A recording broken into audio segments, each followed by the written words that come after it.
పూజ్య గురువులందరికీ పాదాభివందనములు, ఆత్మస్వరూపులకు అభివాదములు. గురువు గారి యొక్క అనుమతితో ఈనాటి ప్రార్థనా శ్లోకము. ఓంకారం బిందు సంయుక్తం నిత్యం ధ్యాయంతి యోగినః కామదం మోక్షదం చైవ ఓంకారాయ నమో నమః.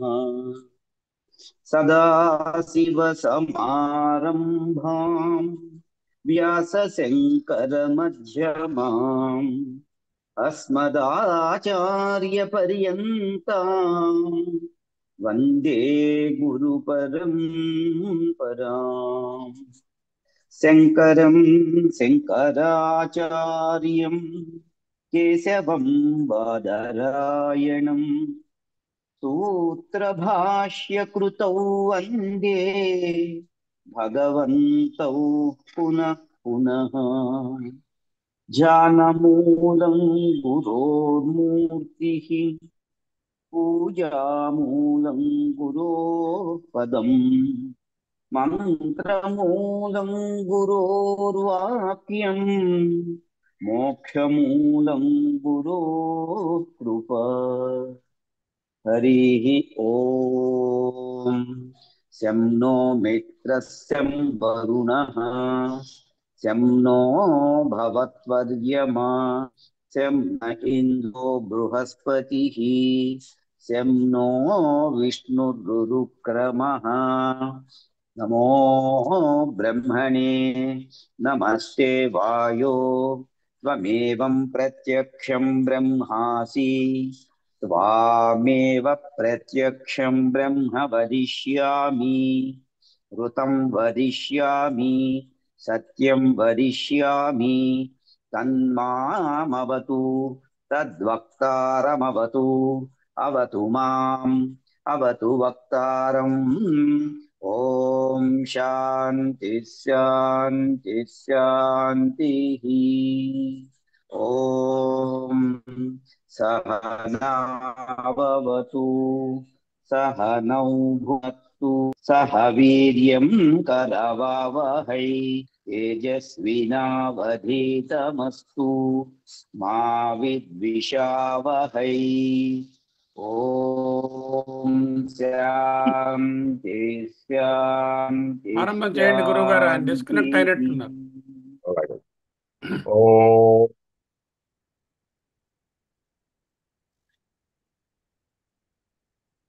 విఘ్నేశ్వరం విఘ్నశాంత్యై వాణీం వాచః ప్రవృత్తయే గురూన్ గూఢార్థభానాయ ప్రణమామి పునః పునః.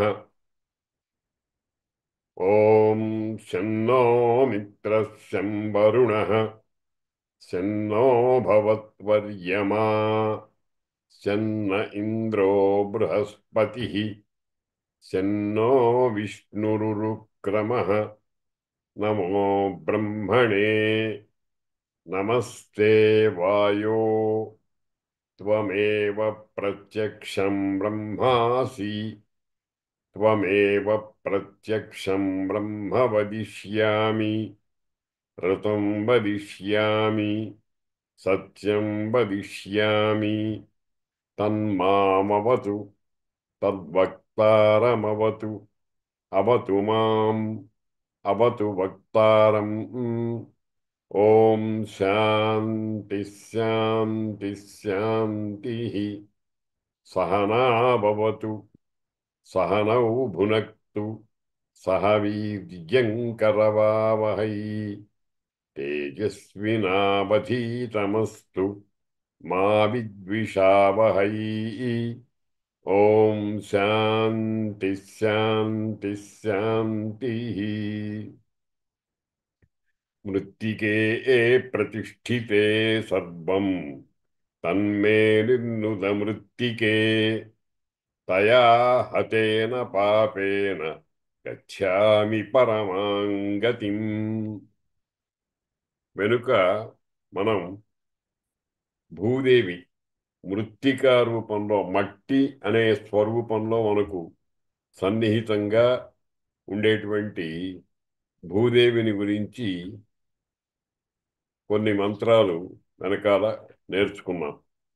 వాటి వరుసలో మరొక మంత్రం, మృత్తికే ప్రతిష్ఠితే సర్వం తన్మే నిర్నుద మృత్తికే తయా హతేన పాపేన గచ్ఛామి పరమాం గతిం. ఇక్కడ భూదేవి అనడానికి 4 మాటలు ఉపయోగించారు. మృత్తికే, ప్రతిష్ఠితే, మళ్ళీ మృత్తికే అని 3 సార్లు ఆ భూదేవిని సంబోధించారు. మృత్తికే అనే పదాన్ని 2 సార్లు ప్రయోగించారు. ఒక ప్రతిష్ఠితే అనేటువంటి ఒక విశేషణాన్ని కూడా వేశారు. మృత్తికే అంటే ఓ మట్టి తల్లి అని. మామూలుగా మన తెలుగు భాషలో చెప్పుకుంటే మృత్తిక అంటే మట్టి. ఆ మట్టి అనేటువంటిది భూదేవికి సంకేతంగా వాడబడినటువంటి పదం. భూమి మొత్తం సువిశాలమైనటువంటిది. కాలోహ్యయం నిరవధి విపులాచ పృథ్వీ అంటారు. అత్యంతము వ్యాపించి ఉన్నటువంటిది.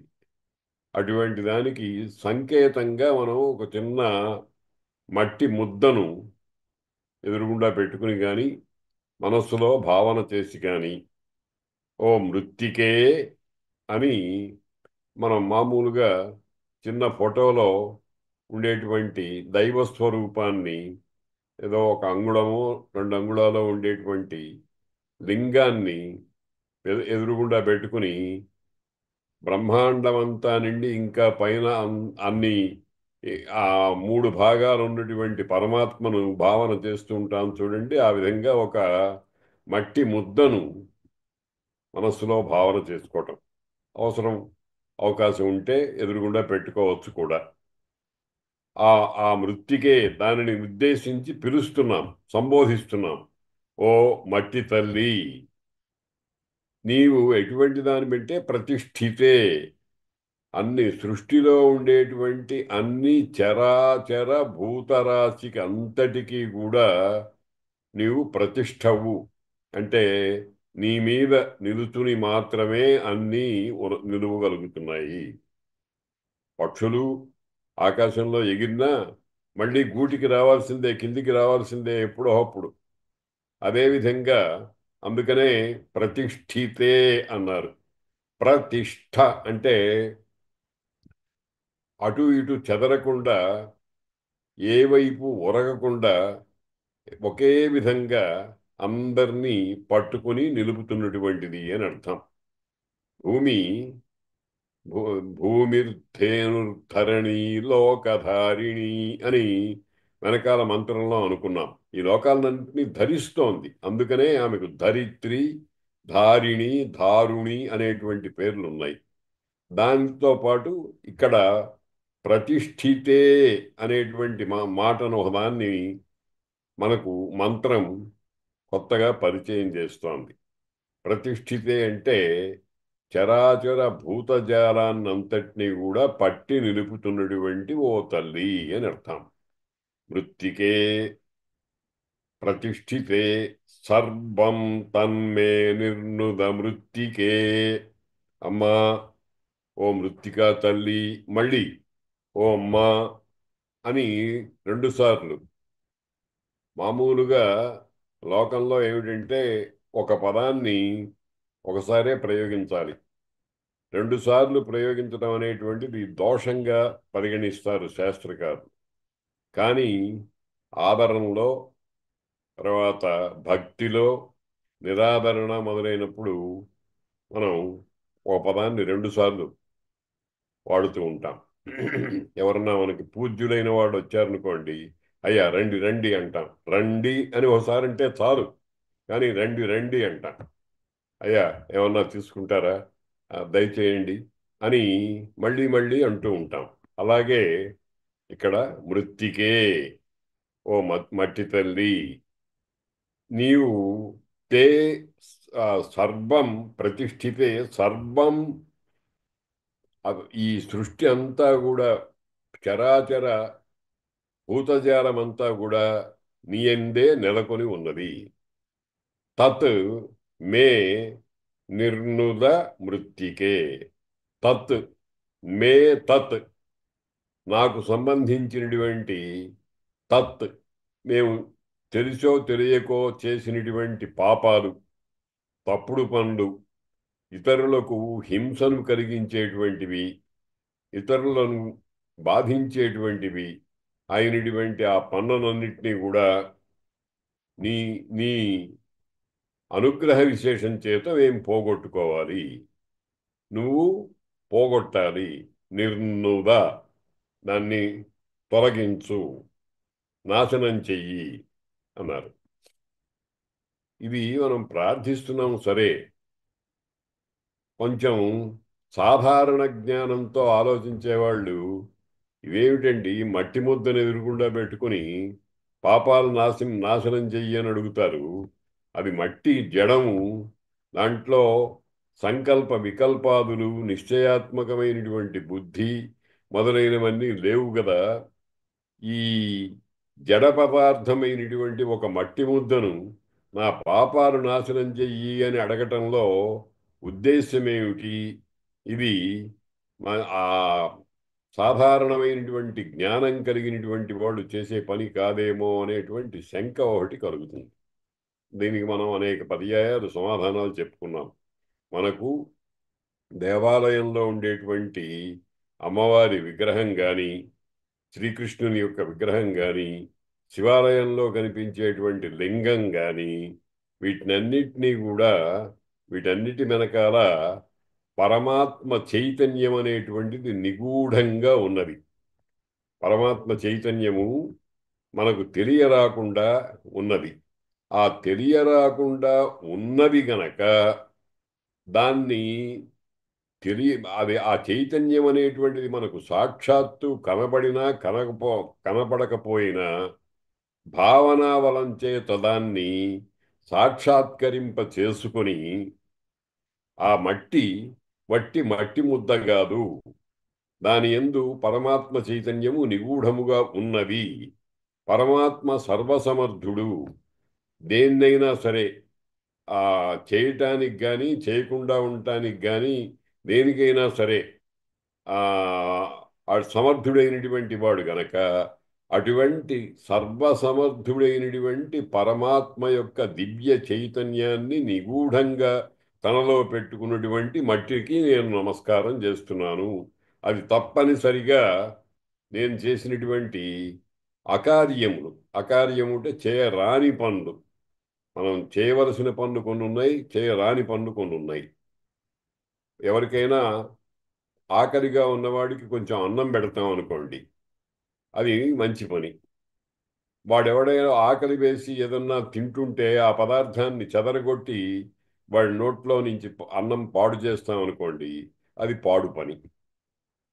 ఒకళ్ళు చేస్తూనే ఉన్నారు. మనం అనేకమైనటువంటి సన్నివేశాల్లో ఇటువంటివన్నీ చూస్తున్నాం. ఒకప్పుడు పాప భీతి ఉండేది. పాపం చేస్తే అది మళ్ళీ మనని నాశనం చేస్తుంది, ఏదో ఒక విధంగా అడుస్తుంది అని భయం ఉండేది. ఇప్పుడు అటువంటి భయం బాగా తగ్గిపోయింది. ఏ పని చేస్తే, మనం ఏం చేస్తే అది ఘనకార్యం అనేటువంటి ధోరణిలో ఉన్నారు మనుషులందరూ కూడా. అసలు ముందర కార్యాకార్య విచక్షణే లేదు మనుషులకి. ఈ పని చేయవచ్చునా చేయకూడదా అనేటువంటి పనే లేదు. అటువంటి వాటిల్లో నిద్ర లేచిన వెంటనే మొట్టమొదటిగా చేయవలసినటువంటి పని కార్యకృత్యాలు తీర్చుకుని సంధ్యావందనం చేయాలి. సాధారణంగా చాలామంది ఎప్పుడో అన్నీ అయిన తర్వాత, కాఫీలు వేరాలన్నీ అయిన తర్వాత, న్యూస్ పేపర్ చూసిన తర్వాత మెల్లగా సంధ్యావందనం నటిస్తూ ఉంటారు. దీనివల్ల ప్రయోజనాన్ని ఎట్లా అపేక్షిస్తాం మనం?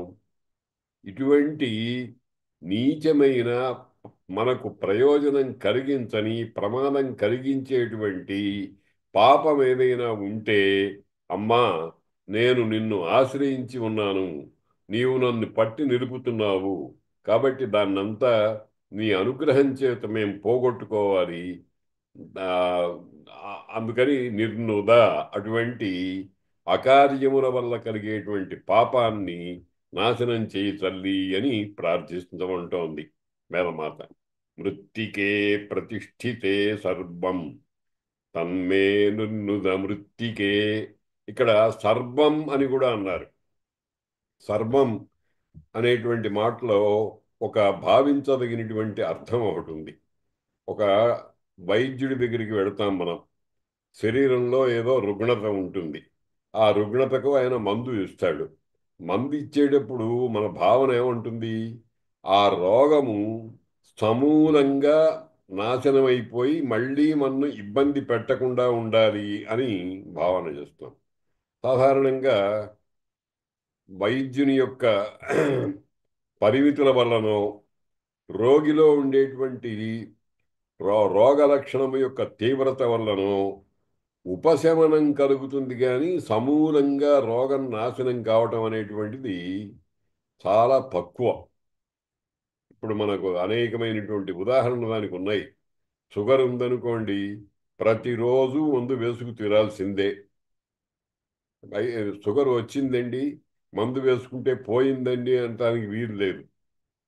కాబట్టి ఇటువంటి పరిస్థితిని గమనించి వేదమాత ఏమంటోందంటే, సర్వం అంతా నాలో ఉండేటువంటి పాపమంతా ఏ కొంచెం ఉన్నా దాని ప్రభావం వల్ల మనకు ఆధ్యాత్మిక, ఆధిభౌతిక, ఆధిదైవిక తాపాలు కలుగుతూ ఉంటాయి. అందుకోసమని సర్వం అని మాట మంత్రంలో పెట్టింది వేదమాత. అందుకని సర్వం నిర్నుద, సర్వము నాశనమైనప్పుడే మనము నిజమైనటువంటి శాంతిని, నిజమైనటువంటి పరమాత్మను అనుభవించగలుగుతాం. ఆ సర్వం అనే దాంట్లో అటువంటి అర్థం ఉందన్నమాట. మృత్తికే ప్రతిష్ఠితే సర్వం తన్మే నిర్నుద మృత్తికే. మే నాకు సంబంధించిన అంటే మంత్రాన్ని విశ్వాసంతో తప్పనిసరిగా ఇది ప్రయోజనం కలిగిస్తుంది అనేటువంటి భావన కుదురుకున్నటువంటి హృదయం కలిగిన వాడు తన గురించి తాను చెప్పుకున్నాడు, మే నా యొక్క అని. తన్మే నిర్నుద మృత్తికే తయా హతేన పాపేన గచ్చామి పరమాంగతిం. అయితే ఏమవుతుందయ్యా పాపం నాశనం అయిపోతే అనంటే, పరమాంగతిం గచ్చామి.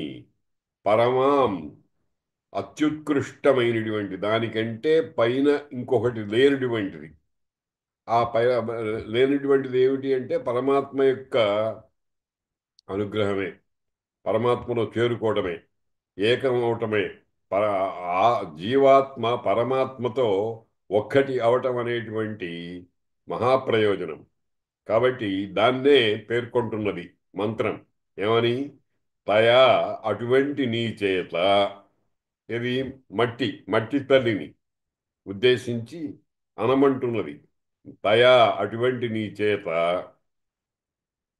హతేన పాపేన రూపుమాసిపోయినటువంటి పాపము చేత, నీవు నాశనం చేసినటువంటి ఆ పాపము చేత, పాప సంపర్కం, పాపపు జాడలు నాలో ఏమీ లేవు. ఆ లేకుండా ఉన్నందువల్ల నేను నిర్మలమైన వాడినైనాను, నిర్మలమైన అంతఃకరణం కలిగినటువంటి వాడినైనాను. ఏ విధమైనటువంటి రోగాదులు కానీ, జంతువులు కానీ, ప్రళయాదులు కానీ నన్ను బాధించవు. కాబట్టి తయా హతేన పాపేన, అటువంటి నీ చేత హతమైనటువంటి పాపము కలిగిన దాని చేత గచ్చామి పరమాంగతిం, నేను పరమగతికి చేరుకుంటాను. చూడండి వేదమాత ఎంత దయగలిగినటువంటిదో, పరమాత్మ ఎంత గొప్ప కరుణ కలిగినటువంటి వాడో. అందుకనే కరుణా వరుణాలయం అంటారు. కరుణ అనేటువంటిది సముద్రంలో జలం ఎంత ఉందో అంత ఉన్నటువంటి వారు పరమాత్మ. కాబట్టి మనం ఏమిటి చూడండి, మనం ఇచ్చేదెంత, పుచ్చుకునేదెంత. మనం ఇచ్చేది అసలు ఒక పరిగణనలోకి కూడా ఏమాత్రము రాదు. ఏదో చిన్న మట్టి ముద్దను ఎదురుగుండా పెట్టుకుని దానికి ఒక నమస్కారం చేస్తున్నాం. ఇది ఏమన్నా ఖర్చుతో కూడిన పనా, చెయ్యలేని పనా, దేహంలో ఉండేటువంటి శక్తినంతా ఉపయోగించాలా? ఏమీ అక్కర్లా, అలవోకగా ఆడుతూ పాడుతూ చేసేటువంటి పని. కానీ అపేక్షించే ఫలమో పరమాంగతిం, పరమమైన గతి. పరమం అంటే ఉత్కృష్టం, ఇంకా దాన్ని మించినటువంటి మహాప్రయోజనం ఏం లేదు. భూమి ఎప్పుడు చేసినా అట్లాగే చేస్తోంది. మనం సమన్వయించుకుంటే చూడండి, ఒక్క విత్తనం మనం నేల మీద వేస్తుంటే, భూమిలో విత్తితే అది 1000 గింజల్ని మనకు సమర్పిస్తోంది. ఫలితం ఎట్టా ఉందో చూడండి. నువ్వు వేసిందేమో ఒక్క గింజ, దాని నుండి పుట్టినటువంటి ధాన్యము బస్తాలు బస్తాలు మనం తీసుకోగలుగుతున్నాం. ఎంత కరుణ!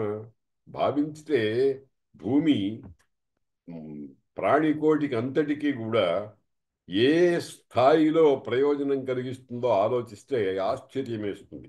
అందుకనే భూదేవి, భూమాత అని అంటాం. తల్లి, మన తల్లి మన వరకే. ఈ భూమాత అనేటువంటిది సమస్త ప్రాణికోటికి తల్లియే. ఎందుకనంటే తల్లి ఏ రకంగా తన స్తన్యాన్ని పిల్లలకిచ్చి పెంచి తరువాత అన్నం పెట్టి వాళ్ళు పెద్ద కావడానికి చేసి ఏ ఏమీ ప్రతిఫలం ఏమీ అపేక్షించటంలే. ఎవరే నిన్ను ఇప్పుడు పెంచాను కాబట్టి నాకు ఇంత డబ్బివ్వు, లేకపోతే ఏదన్నా సుఖాలు కూర్చు అని ఏమి అడగదు. దాన్నే నిర్వ్యాజ ప్రేమ అంటారు. ఏ విధమైనటువంటి ప్రేమ లేదు, కారణం లేదు. కారణం లేనటువంటి వాత్సల్యం అంటారు దాన్ని. వాత్సల్యం. వాత్సల్యం అనే దానికి గొప్ప ఉదాహరణ ఏం చెప్తారంటే, అప్పుడే కడుపు నుంచి బయటపడ్డటువంటి ఆవు దూడ ఒళ్ళంతా చాలా అసహ్యంగా, పైన చూసే వాళ్లకు చాలా ఘోరంగా ఉండేటువంటి మావి అనేటువంటి పదార్థం ఉంటుంది. ఆవు అట్లా పుట్టినటువంటి ఆ బిడ్డకు దాని యొక్క క్షేమాన్ని కాంక్షించి దాని శరీరం మీద ఉండేటువంటి ఆ మావి అనే పదార్థాన్ని అంతటినీ కూడా నాలుకతో శుభ్రం చేసి దానికి స్నానం చేయించినట్టుగా చేసి చేస్తోంది. వాత్సల్యం అంటే అది. తల్లిలో ఆ భావన, తల్లి అయినటువంటి ప్రతి వ్యక్తిలోనూ ఆ భావన ఉంటుంది. అందుకనే భూమాత అంటున్నాం. ఆ భూమాత మనం ఇచ్చినటువంటి ఓ చిన్న నమస్కారం, అవి త్రికరణ శుద్ధిగా చేసినట్లయితే ఆ ఆమె మహిమను తెలుసుకుని ఒక్క మంచి మాట మన నోట్లో నుంచి ఏ ఖర్చు లేకుండా వెలువడినట్లయితే మనకు కలిగేటువంటి మహాప్రయోజనం ఏమిటి? పరమగతి. పరమగతి అంటే ఇంకొక మాటలో చెప్పారంటే మోక్షము, తురీయ పురుషార్థము, కైవల్యము.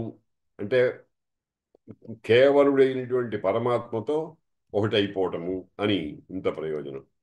చూడండి ఎంత ఆశ్చర్యకరమైనటువంటి విషయమో. వేదమంత్రాలు మనకు ఏ విధంగా చక్కటి ఉపదేశం చేస్తున్నాయి. దీన్ని ఈ ఉపదేశం పొందడానికి మనమేమి డబ్బులు ఖర్చు పెట్టక్కర్లే, ఇంకా ఇతరమైనటువంటి కార్యాలనేమి మానుకోనక్కర్లే. మనం అన్నం తింటున్నా ఉచ్ఛ్వసన్ ప్రలపన్ అని భగవద్గీతలో ఏ పనులు చేసినా సరే ఇట్లా భూదేవిని గురించి ఓ నమస్కారం మనస్సులో చేసుకున్నట్టయితే కలిగేటువంటి ప్రయోజనం ఎట్లా ఉంటుందో ఈ మంత్రం చెప్తోంది. గచ్ఛామి పరమాంగతిం. ఇది భూదేవి యొక్క స్తోత్రం. సాధారణంగా ఈ మంత్రాలన్నింటినీ కూడా స్నానం చేసేటప్పుడు ఆ తడి తడిగా ఉండేటువంటి కొంచెం మట్టిని శిరస్సుకి రాసుకుని ఒంటికంతా పూసుకుని, అంటే అది కూడా మన శుద్ధి కోసమే. ఆ ఆ ఆ మంత్రం మృత్తికా స్నానం అంటారు.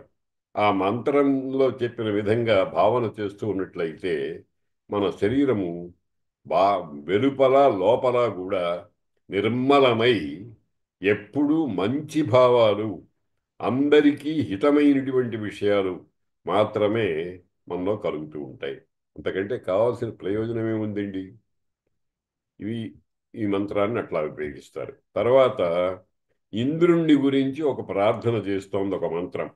యత ఇంద్రభయామహే తతో నో అభయం కృధి మఘవన్ ఛగ్ధి తవ తన్న ఊతయే విద్విషో విమృధో జహీ.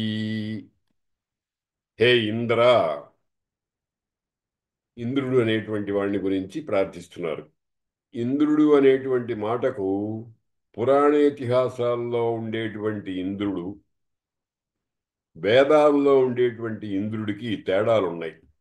వేదంలో ఇంద్రుడు అంటే పరమాత్మే.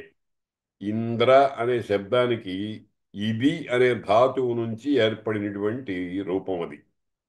ఇది అంటే పరమైశ్వర్యము అని. పరమైశ్వర్యము కలిగినటువంటి వాడు ఇంద్రుడు. పరమైశ్వర్యము అంటే అతని ఐశ్వర్యం కంటే మించిన ఐశ్వర్యము మరొక చోట లేదు. అట్లాంటి వారు ఎవరు అంటే పరమాత్మే. కాబట్టి ఆ పరమాత్మని ఇంద్ర, ఆయన యొక్క మహిమను భావన చేయటం కోసం మనం ఇంద్ర శబ్దాన్ని వాడుకుంటున్నాం. ఇంద్రుడు అంటే స్వర్గలోకము అధిపతి అని మాత్రమే కాదు. అవి అనుకున్నా తప్పు లేదు. ఎందుకనంటే అతనికి కూడా అటువంటి శక్తులు ఉన్నాయి. ఎందుకనంటే ఆ పరమాత్మ యొక్క దివ్య చైతన్యంలో ఒక అంశం గనక. కాబట్టి ఇంద్ర అని సంబోధన చేస్తున్నాం, నమస్కారం చేస్తున్నాం. యతః, మేము దేని వలన భయామహే భయాన్ని పొందుతామో, తపః దాని నుండి, నహ మాకు, అభయం కృధి భయము లేని స్థితిని కలిగించు మహాత్మా. మాకు అనేకమైన భయాలు, భయాన్ని గురించి ఇదివరకు చాలా చెప్పుకున్నాం. భయం అనేటువంటిది దేని వల్ల కలుగుతుంది? వేదంలోనే చెప్పారు, ద్వితీయాద్వై భయం భవతి. రెండవ దాని వల్ల భయం కలుగుతుంది. రెండవది లేకపోతే భయం కలుగుతుంది, రెండవది ఉంటే భయం కలుగుతుంది. దీని గురించి మనం అనేక పర్యాయాలు చెప్పుకున్నాం. ద్వితీయాద్వై భయం భవతి అని వేదవాక్యం. రెండవది ఉందువల. అందుకనే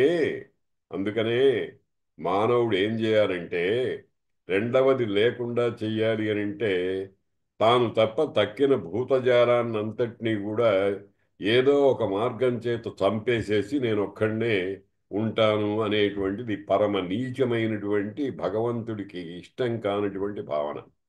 కాబట్టి రెండవ దాన్ని పోగొట్టుకోవడానికి అత్యంత సాధకమైనటువంటి ఉపాయం ఏమిటి అని అంటే, ఇంకొకటి లేదు, పరమాత్మ తప్ప మరొకటి లేదు అనేటువంటి భావాన్ని మెల్లమెల్లగా సాధిస్తూ ఉండటం. ఎదురుకుండా కనిపిస్తున్నారు కదా మనుషులు, వాళ్ళు లేరనుకోవటం ఏమిటి అని అంటే దానికి ఉపాయం చెప్పారు.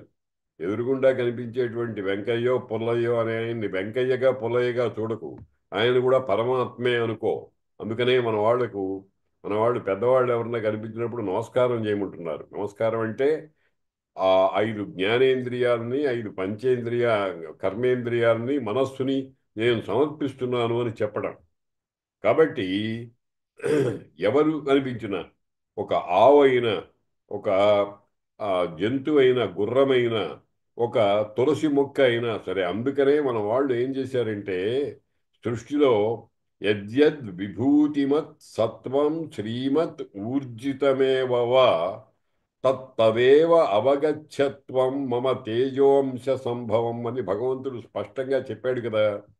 నీ స్థితి కంటే ఏ కొంచెము గొప్ప లక్షణం కనిపించినా అది భగవంతుని యొక్క అంశే అని భావించుకుంటూ మెల్లగా అంతటా త్వయి మయి సర్వే విష్ణు ఉన్నాడు అనేటువంటి భావనతో, త్వయి మయి సర్వత్ర ఏకో విష్ణు వ్యర్థం కుప్యసి మయి అసహిష్ణు అని ఒక మాట ఉంది. నీయందు నాయందు ఉన్నవాడు విష్ణువేనయ్యా, అనవసరంగా ఏదో కారణాలు కల్పించుకుని నన్ను ద్వేషిస్తున్నావు నీవు అని అనద్దంటున్నారు. అందుకని ఇక్కడ ఇంద్రుడు అంటే అర్థం ఏమిటంటే పరమాత్మే. ఆ పరమాత్మను నీకు భిన్న భిన్నంగా అనేకమైనటువంటి నామరూపాత్మకంగా కనిపించేటువంటి జగత్తులో ఆ నామరూపాలన్నింటినీ కూడా తేలిగ్గా మెల్లగా ప్రయత్నపూర్వకంగా తీసేసి అక్కడ ఉండేటువంటి రక్తమాంస భూయిష్టమైనటువంటి పార్థివ దేహాన్ని కాస్త వదిలిపెట్టేసేసి ఆ లోపల మనం ఇదివరకు చెప్పుకున్నాం. ఆ తస్య మధ్యే వహ్నిశిఖ అణీయోర్ధ్వా వ్యవస్థిత నీలతోయద మధ్యస్థాద్ విద్యుల్లేఖేవ భాస్వర అని చెప్పామే. అలా ఆ హృదయం అనేటువంటి ఒక పద్మకోశం వంటి దాంట్లో ఉండేటువంటి జ్యోతిని గమనించవచ్చు. ప్రయత్నం చేస్తే సర్వము సాధ్యమే. సాధారణంగా మనం లోక వ్యవహారాన్ని బట్టి కొంతమందిని మిత్రులు అంటాం, కొంతమందిని సుహృత్తులు అంటాం, కొంతమందిని అరి అంటాం, కొంతమందిని ద్వేష్యుడు అంటాం, కొంతమందిని బంధువు అంటాం. ఇవన్నీ చూసేసేయండి. నీకు శత్రువు కనిపించినా సరే అతనిలో కూడా పరమాత్మ ఉన్నాడు. శాస్త్రం చెప్తోంది కదా. తస్మాత్ శాస్త్రం ప్రమాణంతే. శాస్త్రం చెప్తోంది. ఆ చెప్పేదాన్ని బట్టి ఆ ఎదురుగుండా కనిపించేటువంటి వ్యక్తిలో నీవు ఆ వ్యక్తికి సంబంధించినటువంటి లౌకికమైన నామరూపాలన్నింటినీ కాసేపు మనస్సులో నుంచి పక్కకి తొలగించి ఆ లోపల ఉండేటువంటి ఆత్మ చైతన్య లక్షణాన్ని భావన చేసి దాన్ని ఆరాధించుకుంటూ ఉన్నట్టయితే అభ్యాసం చెయ్యగా చెయ్యగా ఫలితం అనేటువంటిది తప్పకుండా లభిస్తుంది. అందుకనే ఇక్కడ దీంట్లో ఏమంటున్నారు? యత ఇంద్ర భయామహే. ఓ ఇంద్రుడా, యత దేనివల్ల మేము భయపడుతున్నాము? దేనివల్ల భయపడుతున్నామండి? జగత్తు వల్ల. రెండవ దాని వల్ల. రెండవది ఉంది అనేటువంటి భావన వల్ల మనకు భయం కలుగుతోంది. కాబట్టి ఇది ఆధ్యాత్మిక తత్వ రహస్యం. యత దేనివల్ల భయామహే మేము భయపడుతున్నామో తత దాని నుండి. అదేమిటి? తత యత దేని నుండి భయపడుతున్నాం? దేని నుండి భయపడుతున్నాం అంటే అజ్ఞానం నుండి భయపడుతున్నాం. అజ్ఞానం అంటే ఏమిటంటే అది కానిది అది అనుకోవటం వల్ల భయపడుతున్నాం. జగత్తంతా సర్వం విష్ణుమయం జగత్ అని శాస్త్రం చెప్తోంది. మనం జగత్తుని జగత్తుగా చూస్తున్నాం. అదే అజ్ఞానం. దానివల్ల భయపడుతున్నాం. యత ఇంద్ర భయామహే.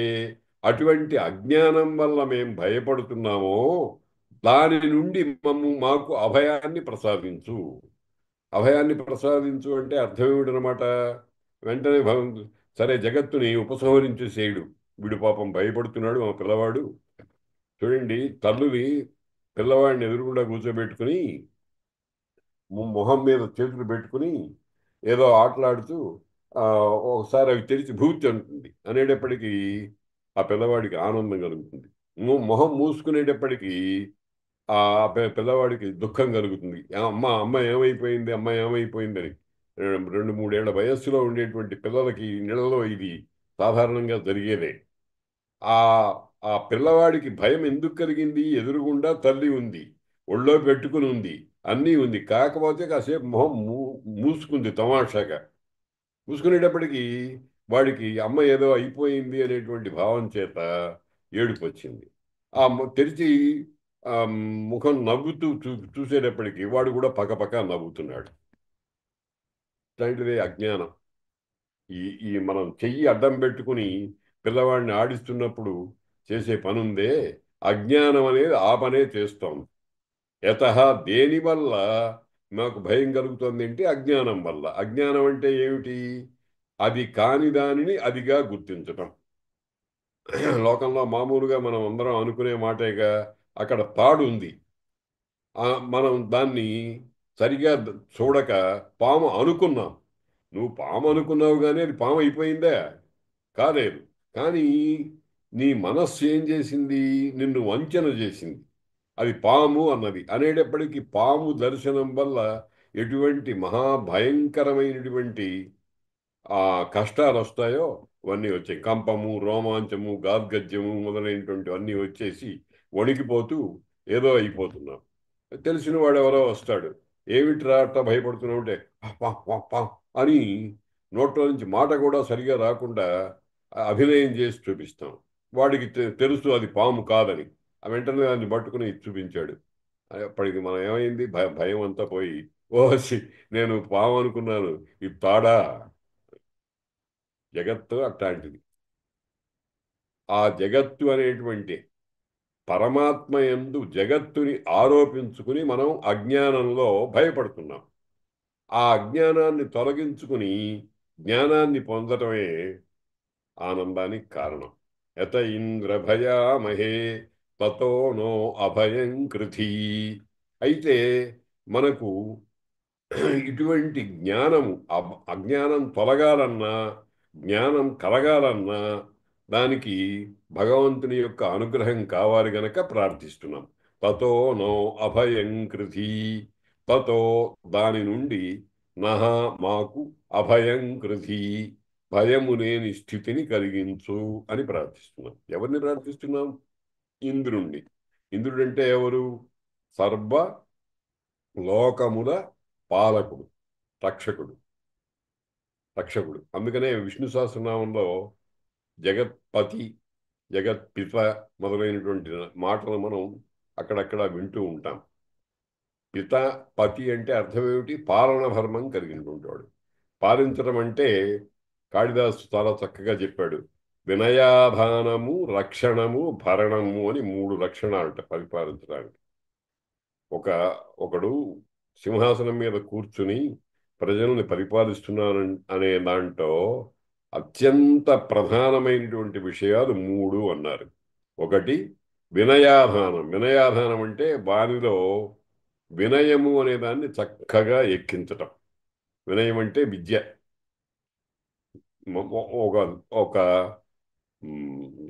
సుఖాన్ని పొందేటువంటి మార్గంగా జీవించటానికి కావలసినటువంటి తెలివితేటలు ఏవైతే ఉన్నాయో దాన్ని వినయము అంటారు. తర్వాత ఇతరమైనటువంటి జంతువులు మొదలైన వాటి చేత రక్షణ కల్పించాలి. తిండి గుడ్డ మొదలైనవి పెట్టి భరించటం కావాలి. ఇవి పాలన అని. అట్లా చేసేటువంటి వాడు పిత. అట్లా చేసేవాడు ఒక స్త్రీకి పతి.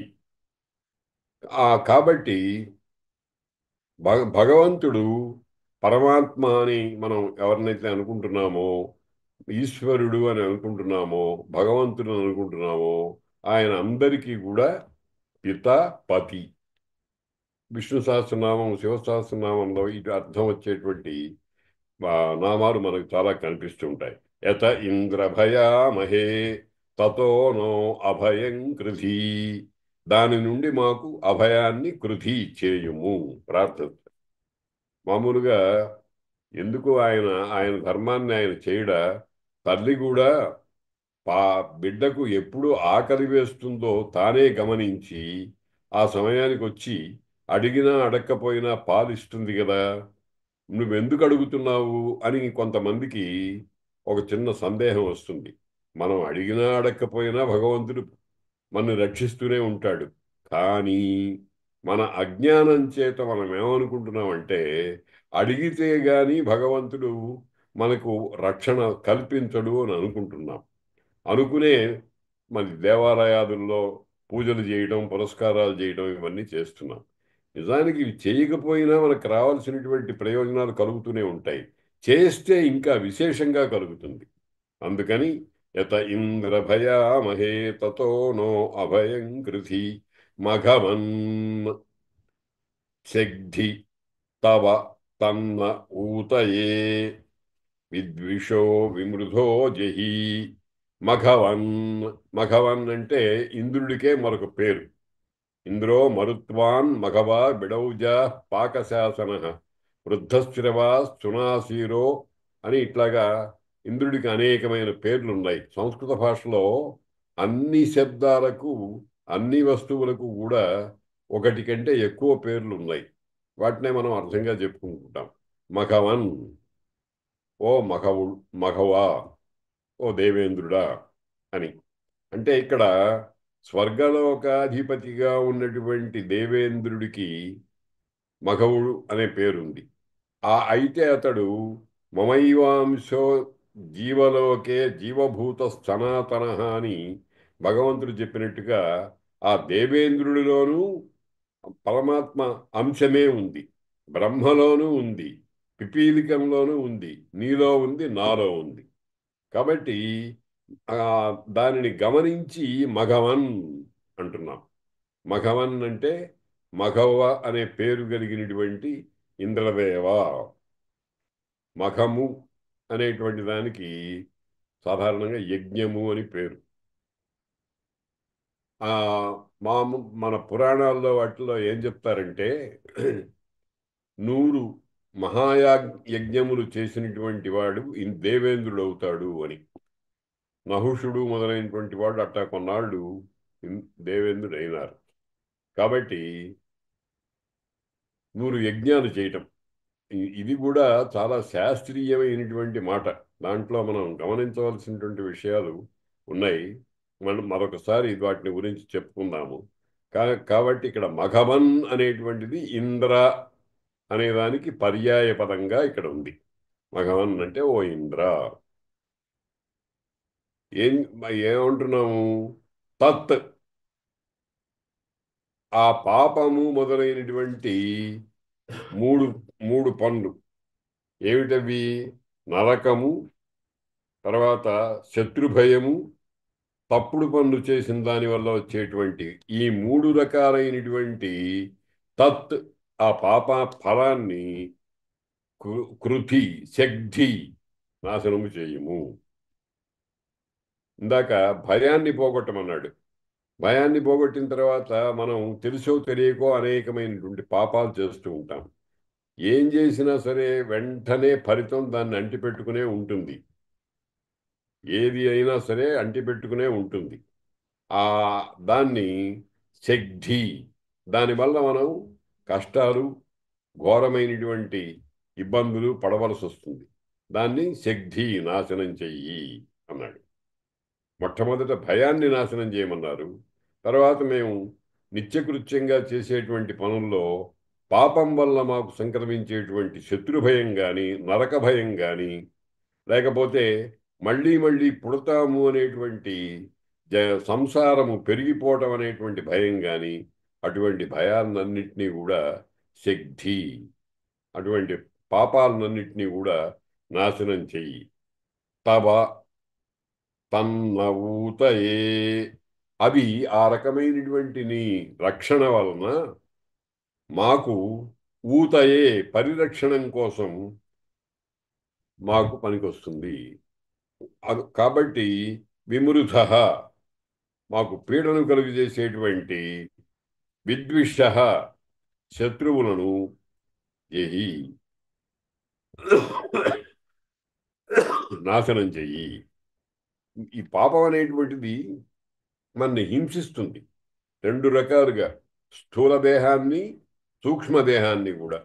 అందుకనే వాటినే వ్యాధులు, ఆధులు అన్నారు. వ్యాధులంటే శరీర రోగాలు, ఆధులంటే మనోవ్యాధులు.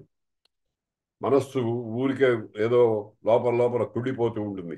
వాడు నన్ను తిట్టాడు, వీడు కొట్టాడు, నాకు రావాల్సింది రాలేదు అని ఈ మనస్సు ఏవేవో కల్పించుకొని ఎప్పుడు ఉడికిపోతూ ఉంటుంది.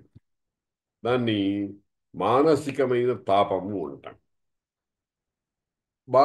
బహిరంగంగా ఉండేటువంటి ఇబ్బందులు ఉండనే ఉంటాయి. అందుకని మఘవంచగ్ధి తవ తన్న ఊతయే తత్ నహ ఊతయే. ఊతి అంటే పరిరక్షణ. ఆ పరిరక్షణ కొరకు విమృధ మమ్మల్ని పీడించుకు తినేటువంటి విద్విష శత్రువులను. శత్రువులంటే వ్యక్తులుగా ఉండేవాళ్లే అనుకోనక్కర్లే. మనకి తెలుగులో ఒక పద్యం ఉంది, తన కోపమే తన శత్రువు అని. మనలో ఉండే కోపమే మనకి శత్రువు. అందుకనే కదా చెప్తారు, పేదవాని కోపము పెదవికి చేటు. కోపం వచ్చినప్పుడు పళ్ళు పటపటా కొరుకుతాడు, పెదవి గాయం అవుతుంది. ఎవరు చేశారు? మనమే.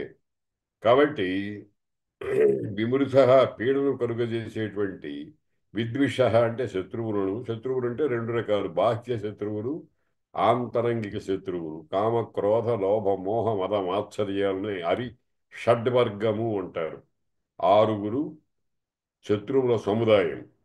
ఆ దానిని జహి నాశనం చేసేయి అని ప్రార్థిస్తున్నారు. ఎవరిని? ఇంద్రుడిని గురించి. ఇంద్రుడంటే పరమాత్మ చైతన్యంలో ఒక ప్రత్యేకమైనటువంటి బాధ్యతను నిర్వహించడం కోసం ఏర్పడినటువంటి పరమాత్మ చైతన్యమే మనం దేవలోకంలో దేవేంద్రుడు అనేటువంటి ఆయన ఉన్నాడు. ఆయన ఆ పదవి రావటానికి 100 మహాయజ్ఞాలు చేయాలి అని అంటారు. శతక్రతువు అంటారు ఆయన్ని. శతక్రతువు అంటే 100 యాగాలు చేసిన వాడు అని. ఆ శతక్రతువు అనే దానికే సంగ్రహనామంగా శక్ర అని కూడా ఉంది. శతాలో శ తీసుకుని క్రా తీసుకుంటే శక్ర అయింది. శక్ర అంటే మన సంగ్రహనామం లాంటిది. శరశర్మ అని అంటున్నామే, శలాక రఘునాథ శర్మ అంటానికి శరశర్మ అన్నట్టుగా శతక్రతు అనే దానికి సంగ్రహంగా చక్ర